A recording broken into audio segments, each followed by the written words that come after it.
আসসালামু আলাইকুম। আপনাদের অ্যাকচুয়ালি কীরকম লাগে সেটা জানি না, বাট এই স্মার্টফোন ইন্ডাস্ট্রিজের মধ্যে যে একটা স্যাটেলড ডিজাইন হয়ে গেছে এবং এরকম বোরিং ডিজাইন প্রতি বছরে নতুন নতুন ফোন আসলেও স্পেকের দিক দিয়ে একটু হলেও চেঞ্জেস থাকলেও শুধুমাত্র কালারটা চেঞ্জ করে বের করা হয়।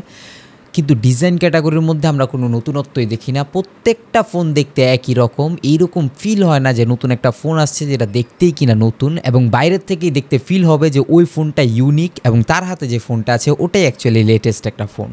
বাট এরকম কই দেখা যায় এখনকার সময়? ২-৩ বছরের পুরনো ডিজাইনই একটু উলটপালট করে হালকা একটু ক্যামেরা বাম্প বড় করে, ছোট করে, কালার চেঞ্জ করে, এইভাবেই ডিজাইন প্যাটার্ন চলতেছে। কিন্তু সবসময় কি এরকম ছিল? আমাদের জেনারেশনে আমরা নোকিয়ার ফোনগুলো প্রত্যেকটা দেখতাম একটার থেকে আরেকটা অন্যরকম থাকতো।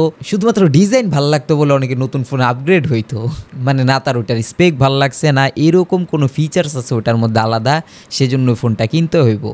কিন্তু না, অদ্ভুত অদ্ভুত ডিজাইনের নোকিয়া ফোন আনতো যেগুলো কিনা অ্যাকচুয়ালি মানুষের চোখেও লাগতো এবং একটা স্ট্যাটাস সিম্বলও ছিল। কিন্তু সেম জিনিসটা যদি এখনকার সময় কেউ করতে নেয়, 90% ফোন বিক্রি হয় না, শুধুমাত্র মানুষ দেখেই যায়। এবং বিক্রি হয় না এটার রিজন লাস্টে বলি, বাট এরও আগে আজকের ভিডিওতে আমরা 3টা ইউনিক ফোন নিয়ে আলোচনা করব, যে ফোনগুলো কিনা অনেক বেশি ইউনিক হওয়ার কারণে বিক্রি হয়নি খুব বেশি, এবং খুব বেশি বিক্রি না হওয়ার কারণে হয়তো বা এই ফোনগুলো সম্পর্কে আপনি জানেনই না। ইভেন এই লিস্টের একটা ফোন হলো এরকম থাকবে যে ফোনটা সম্পর্কে কিনা হয়তো আপনি জানতেন না, এবং হতে পারে তিনটার সম্পর্কেই জানতেন, যেহেতু আপনি একটা বড় টেক এনথুজিয়াস্ট।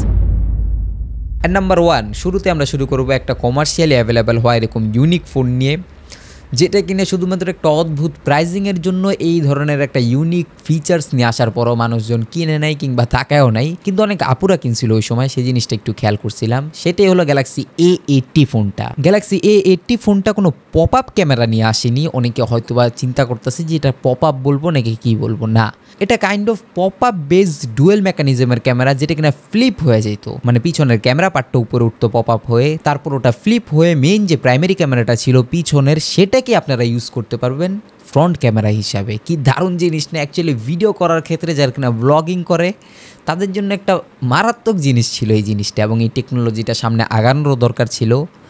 বাট স্যামসাং এই জায়গাটার মধ্যে একটা ভুল করে ফেলে। এখানে যদি একটা ফ্ল্যাগশিপ প্রসেসরও ব্যবহার করে ফেলতো, সেই ক্ষেত্রেও এই ফোনটা চলে যেত, এবং এই এক্সপিরিয়েন্সগুলো না ফ্ল্যাগশিপ ফোনে করতে পারে না। এই জন্য তারা এই ধরনের ফোনগুলো এক্সপেরিমেন্ট হিসাবে বের করে, এবং এই ফোনগুলি ফ্লপ হয়েছে আলটিমেটলি। এই ফোনটা ফ্লপ হওয়ার পিছনে মেন রিজনই ছিল এই পপ আপ মেকানিজম বেসড যে ক্যামেরা ছিল এটা না। এটার জন্য হয়তো অনেকে ভয় পাচ্ছিল, তবুও স্যামসাংয়ের ফোন যেহেতু সেই ক্ষেত্রেও মানুষ কিনতো। বাট এই ফোনটা বাংলাদেশের মধ্যে বিক্রি হইতো শুরুর দিক দিয়ে 70-80 হাজারে।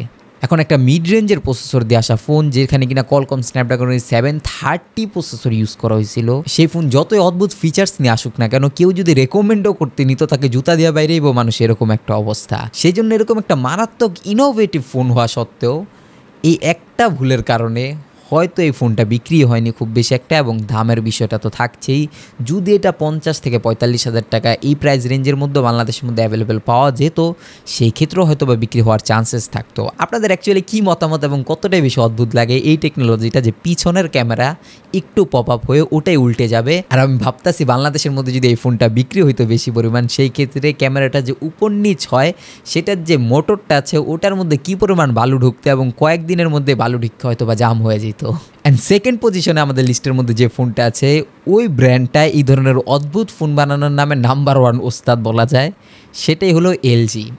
প্রত্যেকটা ফোন এই ধরনের অদ্ভুত অদ্ভুত নামে কিংবা অদ্ভুত অদ্ভুত ডিজাইনের মধ্যে লঞ্চ করতো বলেই তাদের ফোন ভালো হওয়া সত্ত্বেও হার্ডওয়্যারও ভালো থাকতো, লম্বা সময় পর্যন্ত ফোনও চলতো, কিন্তু তাদের ফোন বিক্রি হইতো না। মানে এরকম অদ্ভুত ডিজাইনের ফোন অনেকের কাছে দেখতেই ভাল লাগতো কিন্তু কিনতে ভাল লাগতো না, এরকম একটা অবস্থা। ঠিক এই ধরনের একটা ফোন ছিল এলজি উইং ফোনটা।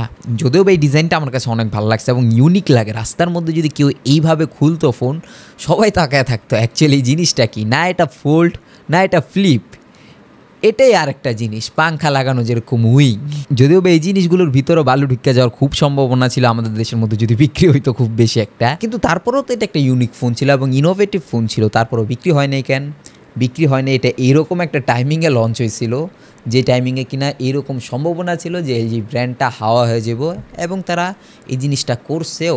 মাত্র কয়েক মাস পরে দেখা গেছে যে এই এলজি ব্র্যান্ডটা তাদের স্মার্টফোন বিজনেস শাটডাউন করে ফেলছে, এবং এই এলজি উইং ফোনটা অর্ধেক দামে বিক্রি হইতেছিল ইন্ডিয়াতে ইভেন, এবং গ্লোবালি তো অনেক কমের মধ্যে সেল হয়েছে, এবং কেউ কিনতেও চায়নি একটা রিজনের কারণে, বা যে দামে বিক্রি হোক না কেন, একটা স্মার্টফোন ব্র্যান্ড যদি শাটডাউন হয়ে যায়, সফটওয়্যার আপডেটের নিশ্চয়তা কে দিব, ওয়ারেন্টি কিংবা গ্যারান্টি সার্ভিসেসের বিষয়, এর থেকেও বড় বিষয় যদি এটার ভাই কিছু নষ্ট হয়, পার্টস অ্যাভেলেবেল থাকবো না, এটা সবচেয়ে বড় প্রবলেম। সেই জন্য অনেকেই কিনে নেয় এই ধরনের একটা ইনোভেটিভ অদ্ভুত ফোন হওয়ার পরেও, যদিও বা যাদের টাকা ছিল তারা অবভিয়াসলি কিনছে, টাকা চুলকানি তো থাকেই সব জিনিসের মধ্যে। আর এট দ্য এন্ড এরকম কোন একটা ইনোভেটিভ ফোনের কথা আমি এখন বলতে পারি যেটা সম্পর্কে আপনি কি গেস করতে পারতেছেন কিনা? অ্যাকচুয়ালি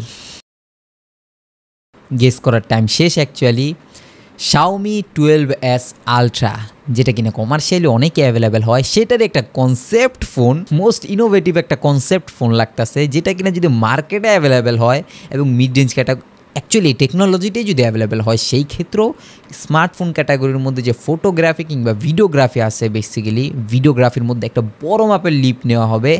এখন অবধিও স্মার্টফোনের মধ্যে আমরা সবচাইতে বেশি বাধা সৃষ্টি হয় কোন জিনিসটার মধ্যে, যদি আমরা ফটোগ্রাফি কিংবা ভিডিওগ্রাফির ক্ষেত্রে বলি, সেটাই হলো লেন্স চেঞ্জ করতে পারি না। প্রাইমারি ক্যামেরাটা ভালো, কিন্তু আলট্রা ওয়াইড লেন্স তো ওটার মধ্যে ইউজ করা যায় না। আলট্রা ওয়াইড লেন্স ব্যবহার করতে হলে আরেক ক্যামেরায় সুইচ হইতে লাগে। আর সবচাইতে বড় বিষয়, আমরা ফোনের যে সফটওয়্যার আছে ওটার সাথে যদি ক্যামেরার লেন্স সংযোগ করতে পারতাম, মানে অবিশ্বাস্য লেভেলের একদমই ভিডিও ক্যাপাবিলিটিস অ্যাচিভ করতে পারতাম।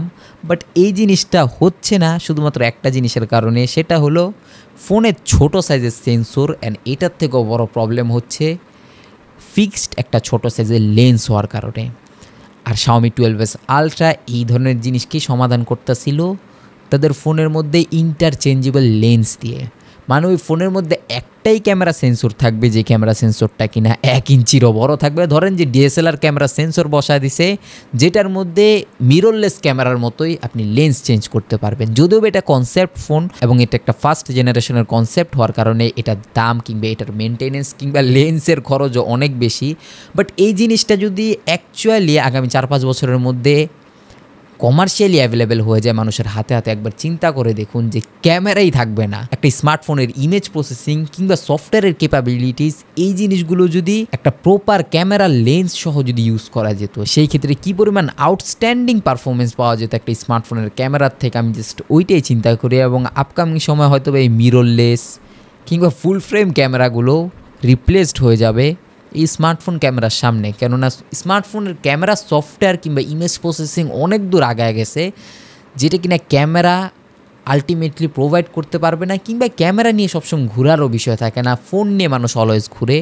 সেই ক্ষেত্রে ওই লেন্সের যে চেঞ্জেসের বিষয়টা থাকছে, এটা নিয়ে অনেকে কোশ্চেন করবে যে লেন্স কি ভাই পকেটে নিয়ে ঘুরবুনি অলওয়েজ। এই লেন্সের মধ্যে দেখা যাবে যে কম্প্যাক্ট সাইজের লেন্স বের হয়ে গেছে, যেটা কিনা মানি ব্যাগের মতো করে ঘুরেও যাবে আলটিমেটলি। এই 3টা ফোনের মধ্যে কোনটা বেশি লজিক্যাল লাগে আপনার মতে, এবং কোন ফোনটা কমার্শিয়ালি অ্যাভেলেবেল যদি এখনকার সময় হয়, কিংবা সেম টেকনোলজি দিয়ে এখনকার সময় নতুন ফোনগুলো যদি আসে, সেই ক্ষেত্রে আপনি নিজে পারচেস করে একবার হলো এক্সপিরিয়েন্স করবেন, নিচে কমেন্ট বক্সে জানাবেন। এবং আপকামিং সময় আমাদেরকে এরকম ভিডিও নিয়ে আসা প্রয়োজন কিনা, যেই ধরনের টেকনোলজিগুলো এর আগে আমরা দেখেছি বাট এখনকার সময় পাওয়া যাচ্ছে না স্মার্টফোনের মধ্যে, বেসিক্যালি যেহেতু বোরিং লাগছে ডিজাইনের দিক দিয়ে, এবং ইনোভেশন তো হচ্ছেই না বলা যায়। আপনাদের কি মতামত নিচে কমেন্ট বক্স অবভিয়াসলি জানাবেন। নিচে সাবস্ক্রাইব বাটন যদি সাদা থাকে অ্যাজ এ রিকোয়েস্ট, ক্লিকে কালো করে বেল আইকনটাকে অল করে দিন। I'll catch you guys in the next video.